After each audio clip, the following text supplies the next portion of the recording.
Let me turn to Madeline Page. She's a campaign coordinator for Public Citizens Energy and Climate Program. The program advocates clean and affordable energy. Madeline, let me guess, you think this is a horrible idea?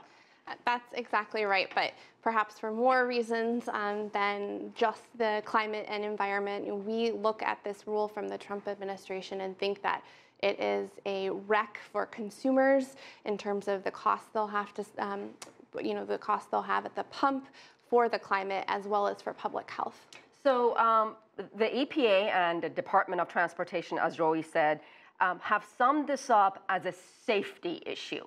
They basically said, fuel efficiency standards raise prices on new cars, leading more Americans to drive older cars and making the roads less safe. What do you make of that argument?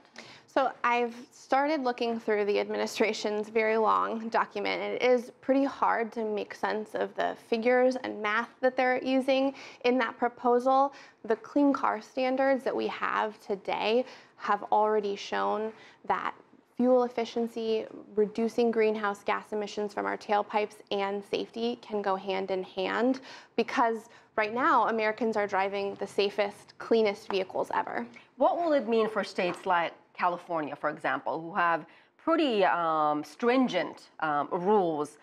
Senator Kamala Harris, I want to read a tweet that she said. She said, "This administration has put a target on California's back, but we will not let them roll back the progress we've made to fight climate change." And there is the tweet on the screen right now. Does California and a number of other states with similar policies, do they have a recourse?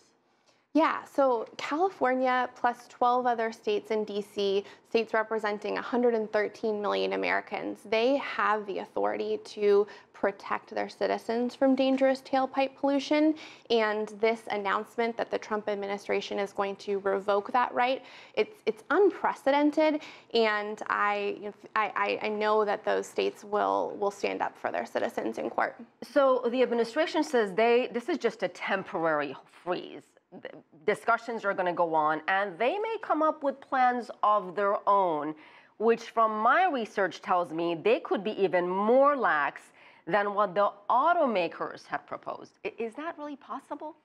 So what we see in this announcement is a proposal of several different options, but this is the formal process for lawmaking in this country, and they have definitely opened a can of worms here.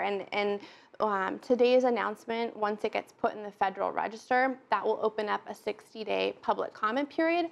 But so this is not a done deal yet? It is not, but looking at what the administration is proposing, their preferred option, it's pretty dangerous for the public.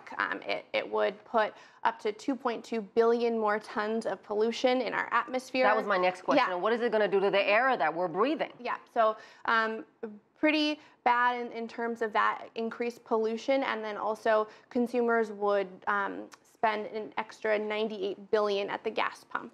So bad on both fronts, and the fact that they're saying this is temporary leaves me confused, because they're putting into place a formal law. Madeline Page, thank you so much.